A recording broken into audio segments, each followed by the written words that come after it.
Today we're checking out a new mini PC, this time the NAB9 by Minisforum. I want to thank them for sending this over to review on the channel. This one's currently on sale for just over $500, but I'll leave a link down below with current pricing and more information. It's got an Intel Core i9 12900H processor, 1 terabyte of SSD storage, 32 gigabytes of RAM. You can also expand this up to 64 gigabytes of RAM and 2 terabytes of internal storage. It also has a slot for a 2.5-inch hard drive as well. This has an Intel Iris Xe graphics. It's also got a quad video output to support 4 monitors at once. So you can use 4 monitors at 4K resolution using 2 USB-C ports and 2 HDMI ports. Not sure who would need that many monitors, but it's nice to have that option. Also has their new airway design to make things run a little bit cooler with dual heat pipe and dual air outlets. This one also has dual 2.5 gigabits per second Ethernet ports as well. Here on the front, you've got a USB-C port, 2 USB 3.2 Type A ports, a 3.5 millimeter headphone jack, and of course the power button. On the back, you've got 2 more USB 3.2 Type A ports, 2 HDMI ports, 2 Ethernet ports, another USB 3.2 Type C port, and where you plug in the power. Okay, it looks like they don't want you to remove the CPU cooler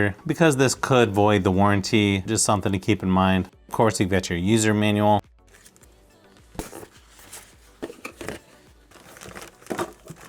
Nice thing is this one does come with a mount if you want to put this on the back of a monitor. As you can see, it's got a fairly large power cable. You've also got some extra screws, and it looks like an adapter if you add an extra hard drive. HDMI cable is included as well. This might be one of the easiest mini PCs I've seen, where the top panel comes off just by pushing the 2 corners.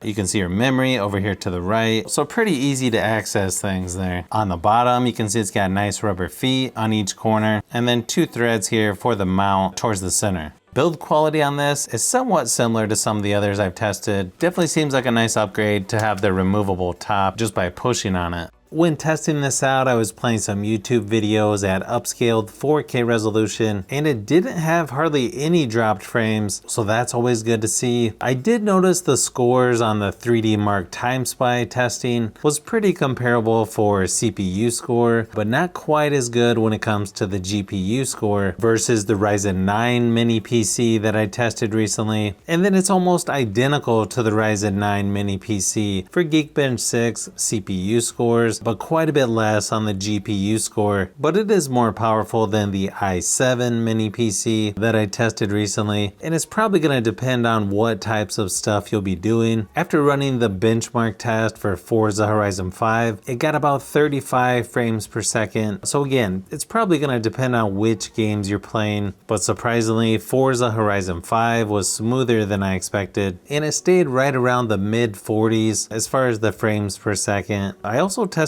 out Rocket League, and again, it seemed to play smoother than I was expecting, staying right around 60 frames per second most of the time. There was some choppiness here and there, but overall not bad considering the GPU performance. I also like to test out video editing because not all computers are able to handle that, but surprisingly this one can do simple 4K edits that I would normally do for my YouTube channel without any issues. You can scrub back and forth without it even slowing down, so this could be a decent option for some video editing as long as you're not doing anything too crazy. As long as you know what you're getting with a mini PC like this, it's got plenty enough power to do just about everything you would need to, whether it's some schoolwork, watching movies, or YouTube videos. It's definitely one of the easiest as far as accessing the internals. It's really nice to have the top that kind of pops right off if you would need to upgrade this later on, and it's definitely one of the better mini PCs that I've tested recently on the channel. I feel like every time I test out a new mini PC, there's always something that surprises me in a good way.